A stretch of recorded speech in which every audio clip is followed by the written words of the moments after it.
Hello guys, welcome to Studyiq. I'm Safir. In this session, we're going to talk about a very important concept from economy, that is purchasing power parity.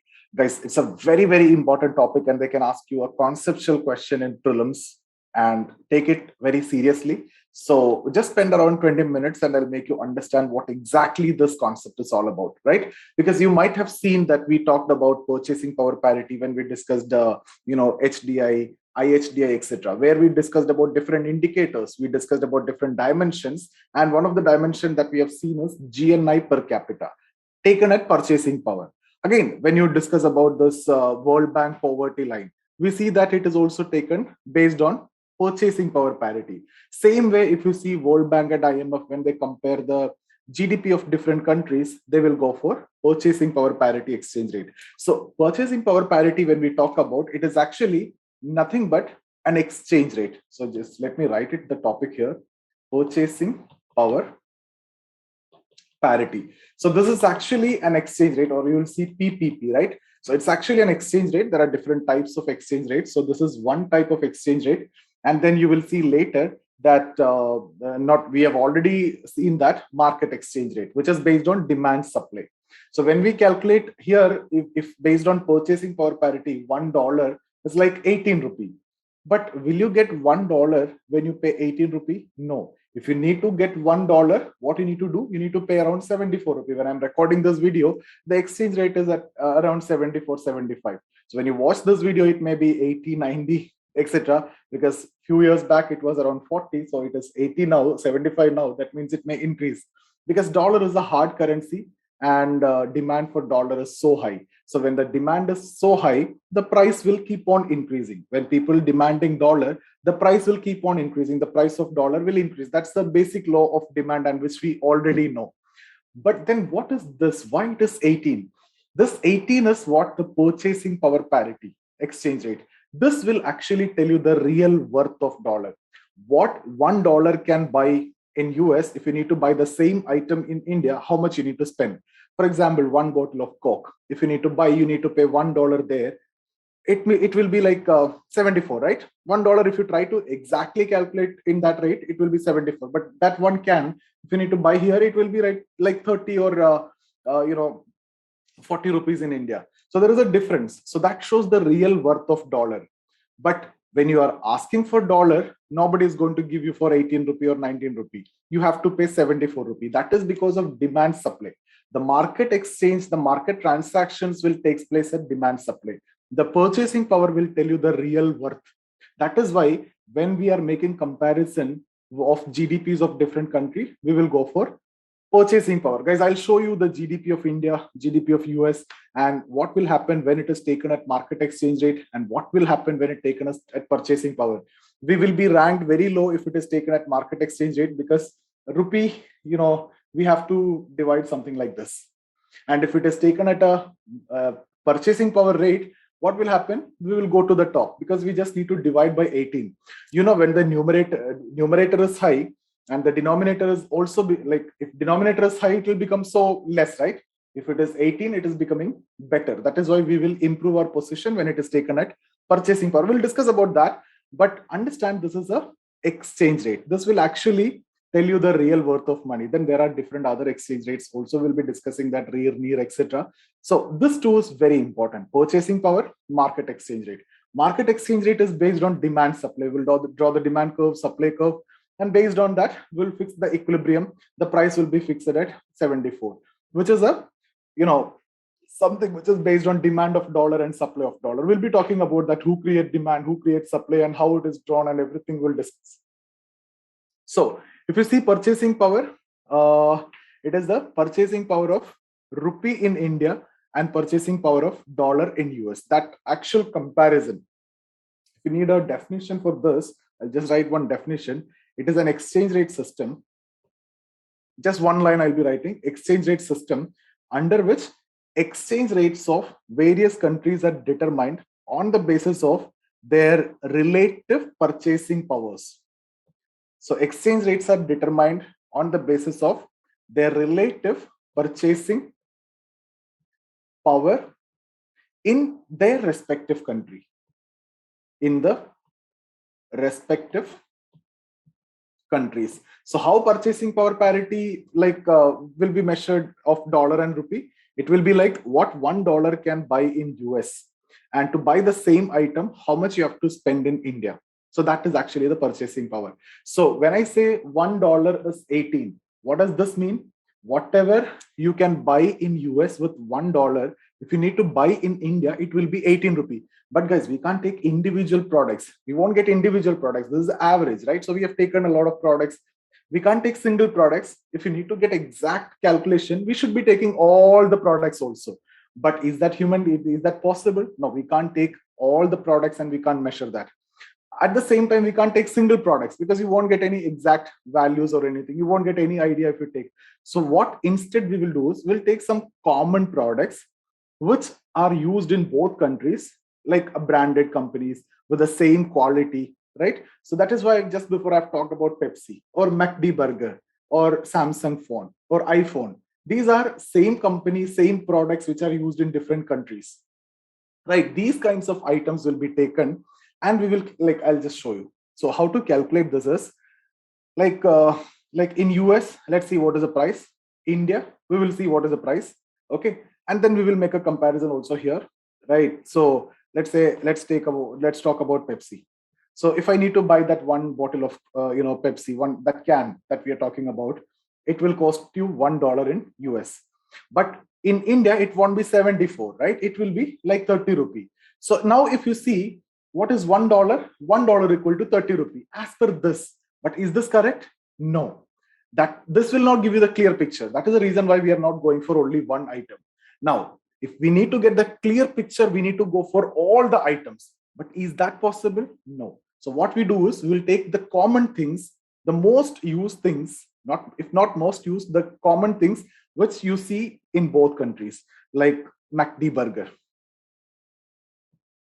Right? We use in India, the same quality, same company, or KFC chicken. You can take that, right? So let's say if it is costing $2 in US, and let's say it cost you rupee 70. So what does that mean? $1 is 35. Now you see the difference here, right? Between these two, there is a difference.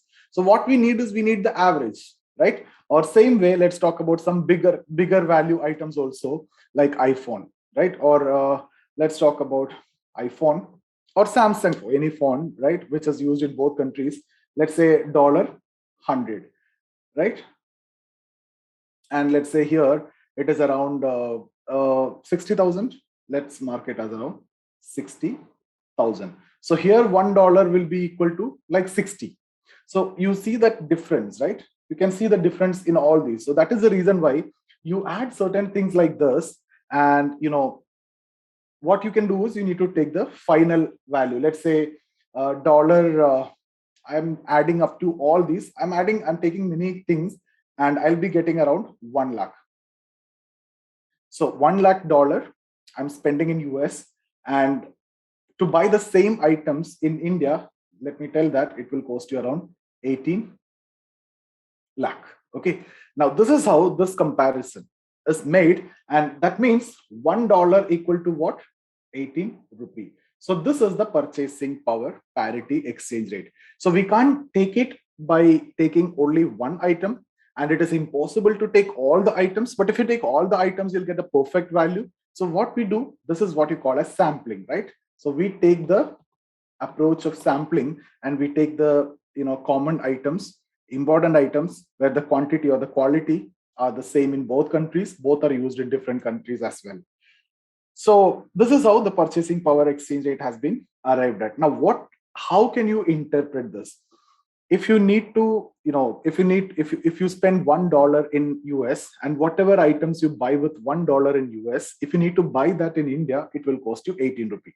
So this shows the real worth of dollar. So what is the real worth of dollar? What you can buy there, what you can buy here. This shows the real worth. But why it is 74, 75? It is because of the demand. Now, who's measuring this? That can be a question. UN International Comparison Program. UN International Comparison Program. Just note it down. They measure this purchasing power. How to measure it? That is what I've shown you, right? Not just taking one item. You can't take simply Pepsi or Coke or anything. Take sampling. So that's how you will actually measure it. Okay. So why when you calculated market exchange rate, so this is what $1 will be around 74 rupee. Why?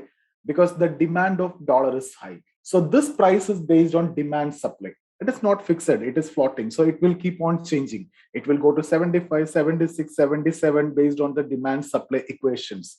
Right, guys? Dollar is a hard currency and people will take it as investment also. The demand for hard currency is high. In this, rupee is a soft currency and other countries won't be accepting rupee. Every country will accept dollar. So demand for dollar is anyway so high. So what we will have to look for is, okay, I'll just show you. I'll just also show you what is market exchange rate. Okay, so this is what actually used for actual transaction. PPP is used for comparisons. This is used for actual market transactions, right? So price of one currency in terms of other country. This is based on demand and supply. So we need to draw the demand curve and supply curve. So only RBI and authorized agencies will be doing that. And this market is called interbank forex market. Okay, interbank forex market. I'm not writing completely, but when I'm discussing it, you know that if you want, you can write it. It's up to you. So interbank forex market, and what is done? You will be drawing a demand supply curve. So how it is done? Demand curve will be always downward sloping, right? So demand curve will be always downward sloping. So this is like dollar, demand of dollar, and supply curve will be always upward sloping. So this is supply of dollar, right? So we will be getting an equilibrium and everything. But before that, who create the demand? Let me tell that also. Who will create the demand? Who is in demand of dollar? Guys, if you're an importer is always in demand of dollar. Why? Because you need to make the payment in dollar. You import something, you have to pay for that, right? If you need to pay for that, you cannot pay that in rupee. You have to pay in dollar. So why import is not desirable? Because you need to pay in terms of dollar. That means dollar is going from India. So forex, we are losing forex. So import is not desirable. That is the reason. So demand, who create demand? Importers, because they need to pay dollars. So what will happen with our forex? It will reduce. The forex is going out, so it will reduce. So import is not desirable actually. On the other hand, export is desirable. That will supply dollar. Okay, so when the demand is more, what will also happen is rupee will depreciate because demand for dollar is high. So rupee will depreciate. So import is not desirable. Okay, now what about Indian tourist? When Indian tourist visiting abroad, what he will do? He will take dollar and he will have to go abroad. So again, forex is losing. So Indian tourist who's visiting abroad is considered as import. Similarly, a foreign tourist visiting India is considered as export. Foreigner coming to India is considered as export. Why? Because he's coming with forex or he's coming with dollar and he's supplying dollar. But Indian tourist is demanding dollar, taking away dollar. That's not actually desirable. Indian tourist going abroad is actually not desirable because forex we are losing. So Indian tourist is demanding dollar, right? So what will happen when they demand dollar? That is why demand is downward sloping, right? So the price of dollar will actually, when demand is high, price of dollar will increase. So if you see, when import is increasing, price of dollar will increase because demand will be high. Next one, Indian importer. Indian importer, anyway, I have discussed it here. Okay. So generally you see importers will demand dollar. Indian tourist is considered as importer. And then foreign investor. Guys, foreign investor, I'm talking about when he invests, he will supply. But if he withdraw, then he's taking it back. That's why we don't like that FIIs. We love to be, we love that FDIs. FDIs will be like a permanent investment, a long-term investment that will be invested in capital, expect that capital creation and all. But FIIs, they will just pump the money and then they can take it at any point of time. They'll pump the money in mutual funds and share markets and all. They can take it back at any point of time. So there will be a flight of capital, which is going to happen at any point of time. So the foreign investor, withdrawing their money, they will create demand because they have to take the dollar back, right? So I'll just write foreign. Guys, if I say foreign investor, they're coming with dollar. Foreign investor, when they withdraw, they'll take out the dollar. So that's, I'm talking about demand for dollar. So I'll just write withdrawing. Okay. Now, so what will happen if there is inflow? That is perfect, right? If there is inflow of dollar, that is perfect, but there is outflow of dollar, that is not desirable. Now, outflow of dollar means demand is high for dollar. So something demand is increasing means price of dollar will increase. Price of dollar increasing means the rupee depreciate. So price of dollar increase means the rupee depreciate, like 70 to 75. That's what price of dollar increasing. That means rupee depreciate. Okay, so demand. Now let's write about the supply. So if demand is created by the importers, who will create the supply? Exporters. Same way, Indian tourist is creating demand, taking away dollar. So what about the foreign tourist visiting India? He will bring dollar. So remember, guys, this question was actually asked in prelims. Foreign tourist who's visiting India is considered as which among the following? It is export. Why export? It is desirable. He's coming with dollar. Our forex is increasing. Okay, this is not desirable. Our forex is decreasing. He's creating demand. Not only forex is increasing, decreasing, that also have impact on appreciation and depreciation of rupee, because these guys are demanding dollar. So rupee depreciate, dollar appreciate. These guys are supplying dollar. So rupee appreciate, dollar depreciate, because supply of dollar is more. That's why we are going for export promotion schemes and everything, right? So incentives and everything is given for exporters, and imports are restricted. So similarly, foreign investor, when he is investing, but when he is withdrawing, flight of capital. That's why we prefer more of FDI investment, because FDI, they won't withdraw at any point of time. FIIs, they can withdraw at any point of time. Simply, they'll take it away. And whenever they get a better return in their markets or US or any other country, they'll just take it away and they'll invest over there.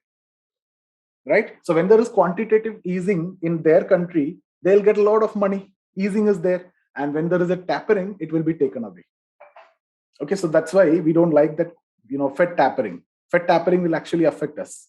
It will affect our forex. It will affect our markets as well. It will take away the capital, flight of capital. But quantitative easing is good for us.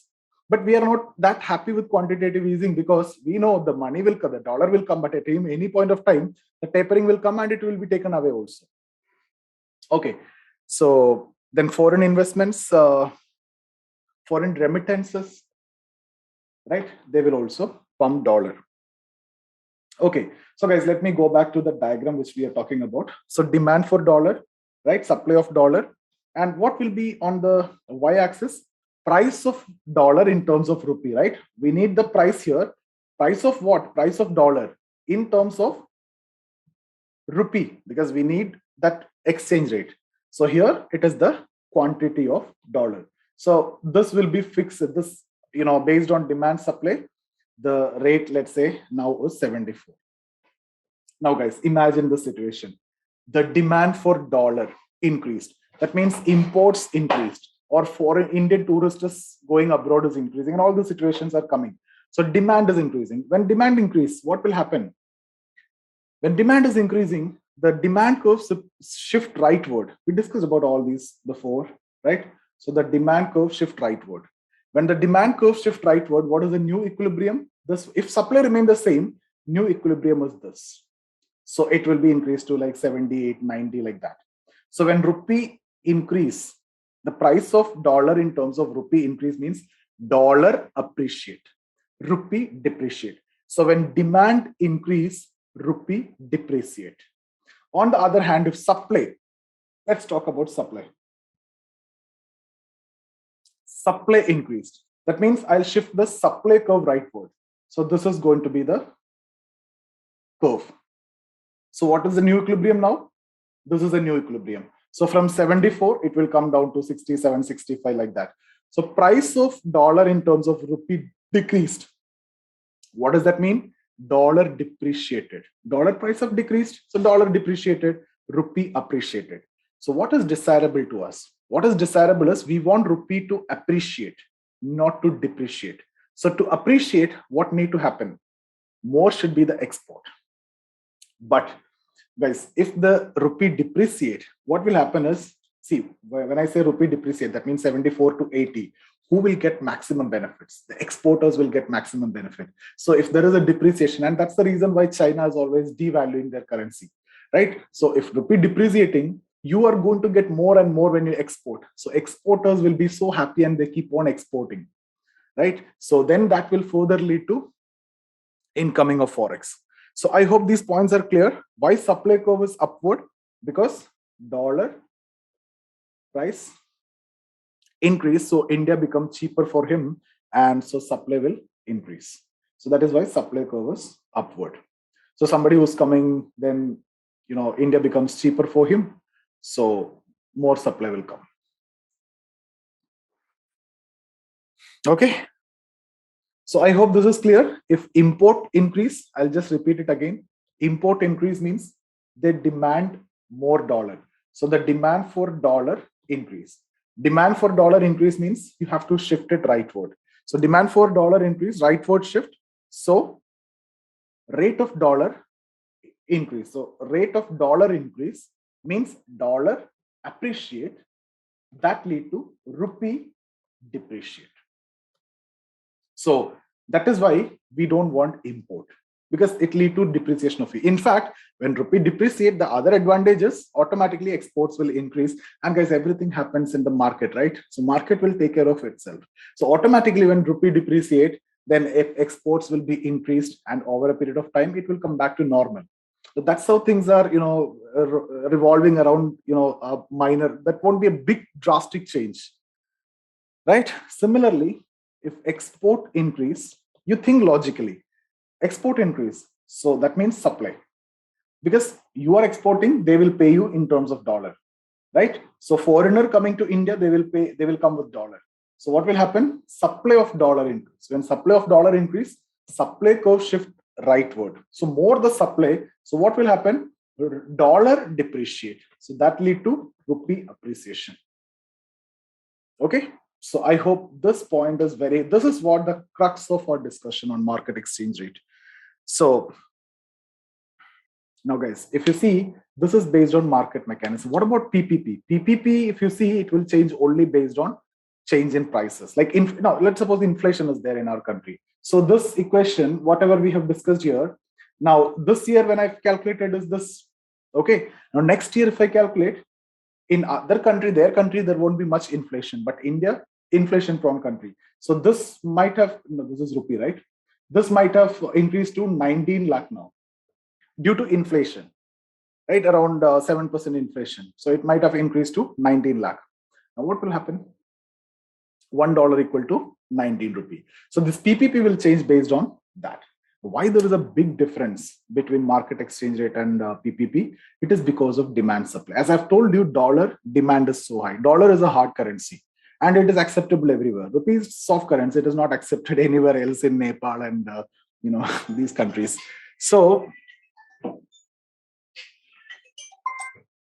the demand for dollar is so high, and when the demand is high, obviously people, everything in market is based on demand supply. People won't look at its real worth, right? If there is a demand, people will charge you very high, right? If you need this, you have to pay me this much. Nobody is going to give you dollar for, real worth. We know the real worth of dollar is 18 rupee. We are going and telling Reserve Bank also that real worth of dollar is 18 rupee. You've calculated purchasing power parity. Will you give me $1 for 18 rupee? No, they are not going to give you. So it is all based on demand supply. So, I hope this is very clear. And for actual transactions, it is market exchange rate. For comparisons, it is purchasing power. So HDI, one of the indicator we discussed is GNI per capita at purchasing power, poverty line of World Bank at purchasing power. And if you see, when that poverty line of World Bank, when it is actually compared with Suresh Tendulkar committee report on poverty line, it actually matches. And then IMF World Bank comparison of GDP and everything is again based on this. So I hope you understood about demand supply. Demand supply is not going to talk about real worth. Demand supply is only considering whether there is a demand or supply. If there is high demand, sometimes onion, something which costs you 10 rupee now will cost you 100 rupee, because that time supply is not there, production is not there, but demand is high. People consume that. So that is why it all depends not on, actual market transaction is not based on real worth. It is based on demand supply. Okay. So there is something called as water diamond paradox and all. I hope you know that. What is water diamond paradox? Guys, water and diamond. What is the paradox? Which one is more important? Which one is important for your life? Water. And diamond, is that significant and important for your life? No. Which one is costly? Extremely costly. Diamond, right? Why? Because supply is less. Water supply is abundant, so the price is less. Simple. So that is what all about demand supply. I hope you understood, right? So everything in market is actually happening on the basis of demand supply. Now let's look into the GDPs. I'll just talk about US GDP, and it's around 18.6 trillion. What about India? It's around 150 lakh crore. Guys, lakh crore means it's like 10 raised to 12. Same way, trillion is actually 10 raised to 12. Now, if you see here, this is 18.6 trillion. This is 150 trillion, but this is in rupee. Okay. So if I'm just saying 18.6 trillion US and India 150 trillion, wow, that's that's amazing, right? What we need to do here, we need to convert this into dollar. Now, as we know, we have two different exchange rates. Either we can convert in market exchange rate. So what we need to do is we need to divide this 150 by 74. Now imagine, guys, there is no, let's talk about some old price. 150, let's say, divided by 67. What you will be getting? You'll be getting around 2.2 trillion. Okay, so I'll just take 1 minute. Let me charge it. So 150, if you divide by 67, 2.2 trillion.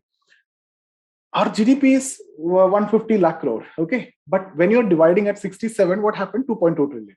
Now, what happened? Rupee depreciated. Just because rupee depreciated, when we are supposed to divide by 74 now, then what will happen? It become 1.9, 1.8 like that. So is there actual change in GDP? No, GDP is 150 lakh crore, but it depends on rupee appreciation and depreciation, 2.2, then 1.9. The change is there. Why it is actually happening? Because of, market exchange rate. The dollar demand is so high. Based on that, see our GDP, if you calculate this, 1.9. But is this actually acceptable for comparison? Now, again, it can further depreciate. If it is further depreciating, maybe tomorrow, if it is 76, then it is going to be like 1.7 or 1.8. Now, day after tomorrow, if it is 80, then it is going to be 1.6, 1.5. Is this calculation acceptable for a comparison? No. That's the reason why we are going for real worth. Okay, so we'll go for purchasing power. So what we will do then? 150 divided by 18. That is the purchasing power. So what you'll be getting? 8.3 trillion. Now, what does this mean? 8.3 trillion is close to half of US. But if you see this one, 2.2, that is around 8 times, right? US is 8 times larger in terms of market exchange rate. And it will become 9 times, 10 times, etc. if this, rupee depreciate further. I hope you got my point. But if you calculated this one at the purchasing power, it is 2 times, larger only. Now, what you can do is they will ask you. So if you see actual production in US is just double. That is what you can understand from real worth or purchasing power. That's the actual production. But depends on market value. It may be 8 times, 9 times, 10 times based on rupee depreciation and appreciation.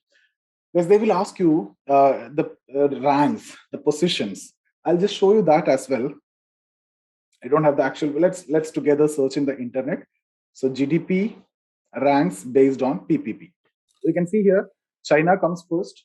Otherwise, if it is market exchange rate, US will come first, and then US, and then India, Japan. You don't want to know these values. Maybe you can see around 3 times here between India and China. Okay, in terms of billions. This is a purchasing power. Now, secondly, what you can also do is market exchange rate. So if you calculate at market exchange rate, I'll go for Investopedia. Here you'll find, US, right? And then China, Japan, Germany, UK, and after that, India. So India comes here at 7th, right? 1, 2, 3, 4, 5, 6, 7. On the other hand, India comes at 3rd, right? India comes at third, right? So I hope now you got the clear difference between GDP at market exchange and GDP at purchasing power. In fact, what exactly purchasing power? It shows the real worth of dollar. What $1 can buy in US, to buy the same item in India, how much you need to pay is what it will tell you.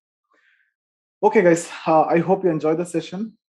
Give me a thumbs up if you like the video. Comment below if you have any doubts. Consider subscribing to the channel also. See you in the next session.